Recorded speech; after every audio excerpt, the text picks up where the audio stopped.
खुलुमबाय स्टुडियोआव आं उदांस्रि मुसाहारि बनसुआ 9 लाख बिफां फुलि गायनाय मिशनखौ दिनैनिफ्राय जागायबाय आबहावा संरैखा गोग्गो खालामनाय आरो मिथिंगाखौ सोमखोर खालामनो थाखाय बनसुआ 9 लाख बिफां फुलि गायनाय मिशन लादों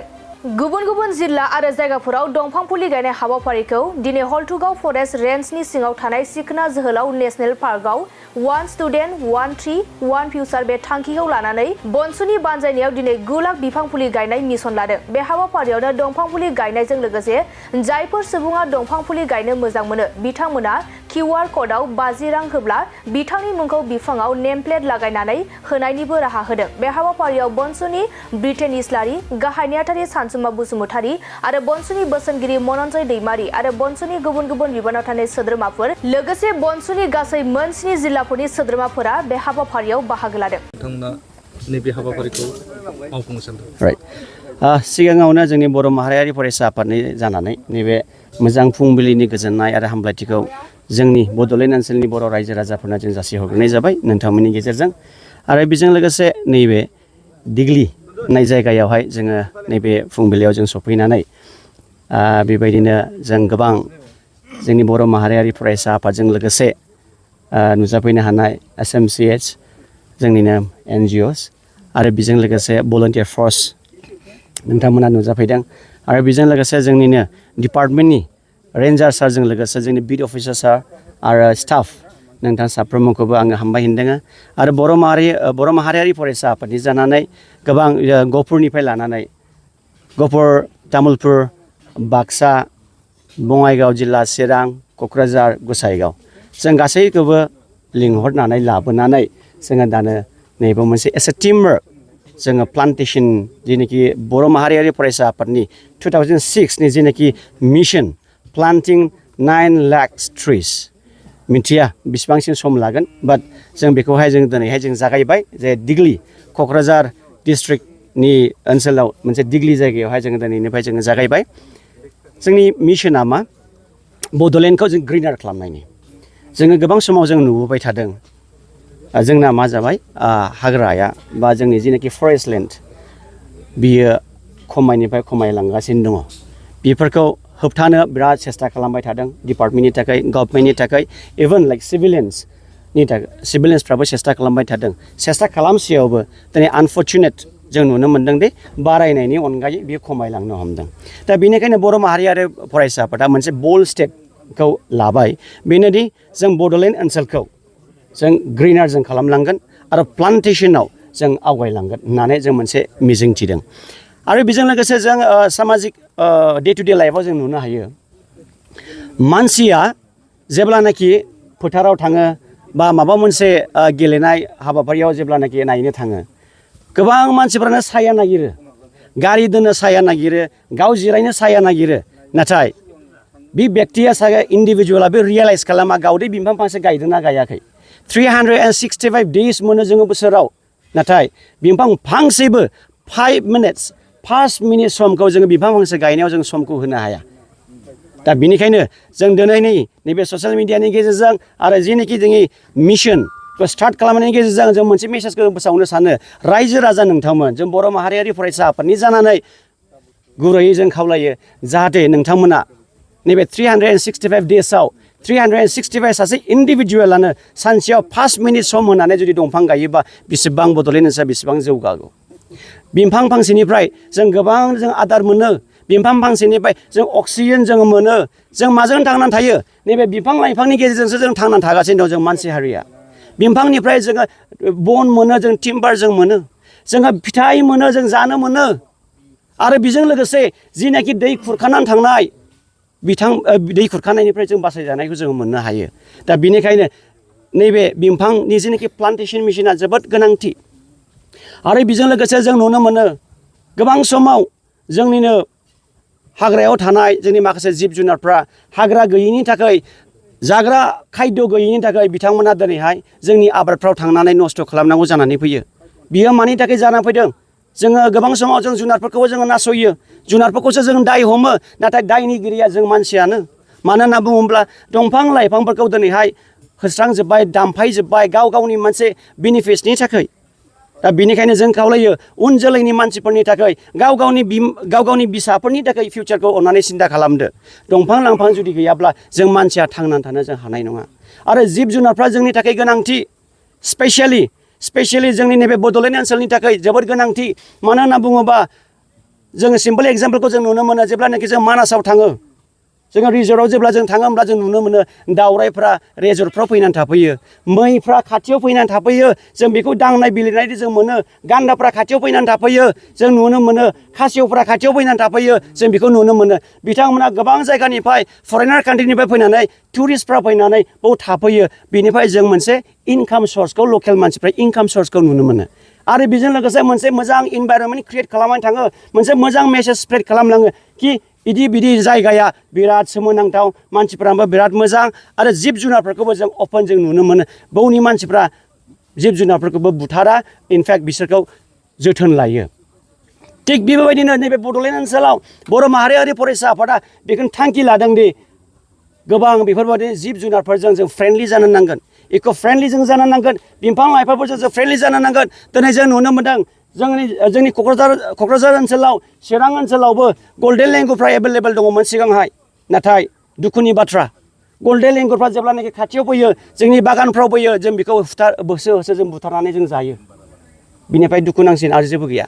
बेनिखायनो दिनैनि नैबे मेसेजनि गेजेरजों बेखौनो जों खावलायनो सानो अननानै प्लान्टेशनजों लोगोसे वाइल्ड लाइफ प्रटेक्शनखौ जों होनि आरो जोङो बे दिनैनि मेसेजनि गेजेरजों बेखौ जों खावलायबावनो सानो जेलाखि फ्रेश एनक्रचार्सफोर नोंथांमोना अननानै फ्रेश एनक्रचार दाखालामबावसै जोङो खावलायनाया बेनो आरो जाय बिथांमोना दिनै एनक्रचार्स खालामनानै बायलाय फानलाय खालामदों गोबां जों नुनो मोनो गोबां गिदिर थिकादारफ्राबो गोबां बिजनेसमेनफ्राबो दिनै बे हायाखौ टारगेट खालामनानैहाय सेल्फ बेनिफिट्सनि थाखाय बेखौ बायनानै लाहैदों बायनाय फाननायखौ अननानै बन्द' खालामदो आरो फ्रेश एनक्रचार्स खालामनायखौ जों अननानै जों बन्द' खालामनि आं खावलायो रायजो राजा साफ्रोमबो जों दिनै जुदि गसङाब्ला गाबोन जों फेलार जागोन बेनिखायनो जोंनि मोनसे स्ल'गाना बेनो वान स्टुडेन्ट वान ट्रि वान फिउचार दा बे मिशनखौ लानानै जोङो दिनैनिफ्राय जों जागायबाय आरो उनदिन दिनफ्रावबो जों जागायलांबाय थागोन देग्लियाव दिनै गायबाय आरो बिनि उनाव आरो बबे जायगायाव गायबावगोन देग्लिनि उनाव जोंना टारगेटआ क'क्राझार डिस्ट्रिक्टनि उनाव जोंना टारगेटआ चिरां डिस्ट्रिक्टआव जोङो फैगोन मासाव सेकेन्ड उइक्स फार्स्ट उइक नङाबाबो सेकेन्ड उइकआव जों गायहैगोन आरो बिनि उनाव जों आरोबाव गुबुन डिस्ट्रिक्टआव जों आवगायलांबावगोन बिफां फुलिखौ गायो नाथाय उननि समाव जुदि बेखौ जोथोन लायाब्ला जे बिफां फुलि गायनायाबो जे जेबो जाहैया नोंथांमोना बनसुमोना माबायदि खालामनो नागिरदों बेखौ जोङो प्रेक्टिकेलि जों नुबोबाय थादोंबो सोरबा बिथांमोना अनलि स्किमनि टारगेटआव बिथांमोना प्लान्टेशनखौ खालामदों नाथाय जोंनि टारगेटआ बे नङा थाखा फैसाजों जोंहा लोब्बा गैया दा बेनिखायनो जों गावनो प्लान्टेशननि जिनाखि मिनिं अर्थखौ बुजिनानै जों गावनो जों बयबो जों आवगायनानै फैदों आरो बेखौ जों जास्ट गायनानैल' दोननाय नङा जों डिपार्टमेन्टजोंबो जों रायज्लायखाबाय कि हागौमानि डिस्ट्रिक्टनिफ्राय लानानै आनसलिक खोन्दोनिफ्राय लानानै जों बेखौ मासाव जों मनिटर जों खालामलांबाय थागोन बेयो जोंनि दायथ' बे हाबाफारिनि लोब्बायै मोनसे बारक'ड इउज खालामनाय जादों मायाव बाहायगोन येस बे बारक'ड आजिखालि payment Google pay PhonePe आरो जिखुनु माध्यमजों आजिखालि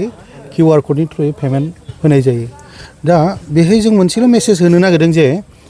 माने दाब जायगायाव बहुद फरेस्ट बिफां गायनो लुबैग्रा मानसि थायो खिन्थु गावसिनि सम आरो बोथोर मिलायनो हायियाव बिफांखौ गायनायनि सुजुग सुबिदाखौ होनाय जाया दा नोंथांमोना फिजिकेलि फैनो हायाबाबो जायफ्रा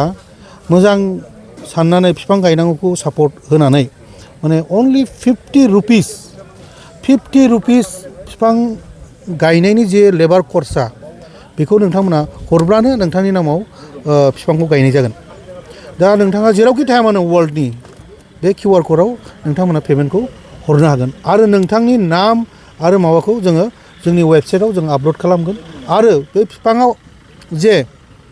नायबिजिरनाय आरो बेनि नेम प्लेट थागोन बिफांनि माबायाव बे नेम प्लेटआव माने बिफाङा थांदोंना थाङाखै बेखौबो जों ओरै मोनसे जिनिस खालामनो नागिरबावदों जों जाहाथे GPS नि बेबस्था खालामनो हायो जाहाथे नोंथाङा बै बिफांनि ग्रथखौबो जाहाथे नायबाय थानो हायो आरो बिनिबो जों मोनसे टेक्न'लजि बानायगासिनो दं सफ्टवेयार डेभेलपमेन्ट खालामदों माने बेखौबो जोङो बेहाय होफानानै होमबा नोंथाङा जेरावखि थाया मानो नोंथांनि नामाव जे बिफां गायदों बेखौ नोंथाङा बेखौ ग्रथखौ नुबाय थागोन होमबा मोजां फिल लानांगोन आरो नोंथांनि इनभल्भमेन्ट दङ होननानै जोंबो गोग्गानाय मोनगोन आरो जिहेतु नोंथांमोना बिफांखौ गायबाय बेखौ प्रटेक्सन होनायनि बेलायाव नोंथांमोना माबायदि राहा लादों? येस दा जोङो टिम बानायदों जोंनाव खोन्दो दं खोन्दोसा दं आरो डिस्ट्रिक्ट दं जोंनि बनसुनियाव दा बिथांमोनखौ जों ट्रेनिं होनाय जायो जाहाथे बिथांमोना एटलिस्ट सप्तायाव खननै माने राउन्ड होयो बेरायफैयो जाहाथे जोंनि फरेस्टनि जेसेबां फर्स जेसेबां NGOs जेरै सिखना जोहोलाव माबा दं बिसोर बेफोरबायदि गोबां NGOsफोर दङ फरेस्टनि सायाव खामानि मावगासिनो दं बिथांमोनखौबो इनभल्भमेन्ट लानानै जों जाहाथे बेफोरखौ मनिटरिं खालामनो हायो आरो दिनैनि बे बोथोरा खिन्थु जोबोद मोजां दा बिफां गायोब्ला जोंनि बिफाङा थांनानै थानायनि माबाया बांसिन दं आरोखि चान्सेसा बांसिन खिन्थु सेप्तेम्बर माहाव गभर्नमेन्टनि नम हिसाबै सेप्तेम्बर माहाव गायलाबायदों लास्ट इयार थारमाने 1 लाख गायदों 2 लाख गायदों खिन्थु बेफोर बिफाङा थाङाखै खिन्थु जों देग्लाय आसा खालामो जिहेथु जोंना नैबे बोथोरा जिहेतु मिलायनाय बोथोर माने बैसागु जोबखांनायनि उनाव जोंनि अखानि बोथोर फैसिगोन अब्ला जोंनि बिफाङा थांनानै थागोन होननानै जों बिराद आसा खालामदों आरो दा बेजों लोगोसे सिखना जोहोलाव माहारियारि पार्क जिहेतु नैबे हाग्रामा ओनसोला सानफा एफा जे दानस्रां जागासिनो दं फोजोबस्रां जागासिनो दं बनसु हिसाबै नोंथांमोना मा नोजोरजों बुंनो सानो? येस जों बेखौनो मोनसे एग्जाम्पल होनो नागिरदों यादव पायें द फरेस्ट मेन अफ इन्डिया होनना बुङो जायखौ बिथाङा हारसिङैनो जुदि मोनसे फरेस्ट बानायनो हायोबा जों मानो हाया जोंबो नाजानांगोन जाहाथे रिप्लान्टेसन खालामफिननानै जाहाथे बाहाय जोङो जाहाथे जाथिनो बेखौ जों कन्ट्रिबिउट होनो हायो दा बेबायदि जोंनावबो सिन्थाधारा दङ दा बिनि थाखायनो जोङो बिथां यादव पायेंखौबो जोङो बावैसोनो लोगो हमनो थांगोन आरो बिथांखौनो जोंनि जाहाथे ब्रान्ड एम्बासाडर जादों होननानै जों रिकुवेस्ट खालामनो थांगासिनो दं दा बिथांनि सोमोन्दै जाहाथे जोंनि उन्दै यां जेनेरेसननि गथ'फ्रा जाहाथे बिथांनि लाइफ हिस्ट्रिखौ फरायथों बिथांनि इन्सपिरेसनखौ मोन्थों होननानै जों बिथांखौ जों BTCआव जों लाबोनो सिन्थाधारा खालामगासिनो दं जायफोरा बिफां लाइफां दानगासिनो दं बिथांमोनखौ जों खनसेनो बादा होजोबनो हानाय नङा जोंनि सम्भब खोथा नङा खिन्थु बै माइन्डसेटखौ चेन्ज खालामनोब्ला जोंनो गभर्नमेन्टनि हेल्प नांगोन आरो जोंनि जेसेबां ससियेल अर्गेनाइजेसन्स दं आरो जेसेबां इन्टेलेक्सुवेल्स दं बिथांमोननिबो जोंनो हेल्प नांगोन आं फर एग्जाम्पल बुंदों जायफ्रानाखि बिजनेसमेन कन्ट्रेक्टर बिथांमोना फरेस्ट एरियायाव जे लेन्ड बायलाय फानलाय खालामो जायफोरनि प्रफेसना अनलि हाग्रा दाननायल' जानानै दं बिसोर बुजियानो हाग्राखौ दानोबा मा जायो जों बेखौनो बुजायनो नागिरदों थारमाने हाग्रा दानोबा बेसेबां नुकसान जायो जों बिसोरनि माइन्डसेट प्लास बिसोरनि थांनानै थानायनि राहानि सायावबो जों मोनसे एवारनेस खालामगोन ट्रेनिं होगोन आरो बिथांमोननि फिसा फिसौ फरायनायनि सायावबो जोङो नोजोर बोगोन दा बेफोरबायदि मोनफा मोनफा जों प्रजेक्ट लागासिनो दं दा जों रिकुवेस्ट खालामो जाहाथे टाउन सोहोराव थानानै फार्मिं खालामनो लुबैदों बे हाग्राखौ टारगेट दा खालामथों जुदि नोंथाङा जुदि टारगेट फार्मिंखौनो खालामथारनो लुबैदोंब्ला माखासे जोंनाव फ्रि लेन्डफोर दं बे फ्रि लेन्डफोरखौ नोंस्रा लिजिं लानानै फार्मिंखौ खालाम मिथिबाय दा बेखौबो आरो मोनसे जोंनि ट्रेनिं मोनसे पइन्ट दंबावो जे दिनै राजस्थान बायदियाव हा गैयामोन बिफां लाइफां गैयामोन दिनै बिसोर बहुतथा एवारनेस आरो ट्रेनिं स्किल ट्रेनिं होनायनि जाउनाव दिनै बहुतथा टेक्न'लजि एडप्ट खालामनानै बहुद मोजां एग्रिकालसारनि प्रडाक्सन बिसोर दा एक्सपर्ट खालामलायनो हानाय अबस्थासिम सफैबाय दिनैनि दिनाव हाइड्र'पनिक दं एक्वापनिक दं आरो भार्टिकेल फार्मिं दङ बहुतथा टेक्न'लजि दिनै माने इजराइल टेक्न'लजि माखासे दङ फिसा हायावनो गुड प्रडाक्शन बुहुद माने प्रडाक्शन खालामनो हायो दा बेफोरबायदि टेक्न'लजिखौबो जों खावलायो जाहाथे बिटिसिआ थाबैनो थाब माने माबा खालामथों इमप्लिमेन्ट खालामथों लोगोसे बै इनक्ल'जार मानसिफोरखौ बिसोरनि माइन्डसेटखौ चेन्ज खालामनानै बेबायदि फार्मिंनि नामाव हाग्रा दानस्रांनायखौ जाहाथे बन्द' खालामो बिगा हाया दानस्राङो ओमफ्राय जेबो खामानि गैया जेबो एग्रिकालचार एक्टिभिटिस गैया दा बेफोरबायदिया जाहाथे स्टप जायो बिसोरनि माइन्डसेटआव जों फोरोंनो हायो जाहाथे एसेल' हाजोंबाबो नोंथाङा नांगौखिनि प्रडाक्शनखौ जानायनि थानायनि एबा बिजनेस खालामनायनि लाइनिं फार्मिंखौ खालामनो हागोन जों बेबायदि लाइनावबो जोङो सिन्था धारा खालामनानै जों गभर्नमेन्टनो प्रप'जालखौ होगोन सानसे बिटिसि गभर्नमेन्टआ आं रिकुवेस्ट खालामो जाहाथे बेफोरो गोदान माबाफोरखौबो एग्रिकालचार डिपार्टमेन्ट प्लास फरेस्ट डिपार्टमेन्ट प्लास इन्डास्ट्रि बिसोरखौ सब इन्टिग्रेटेड खालामनानै बेफोर खामानिखौ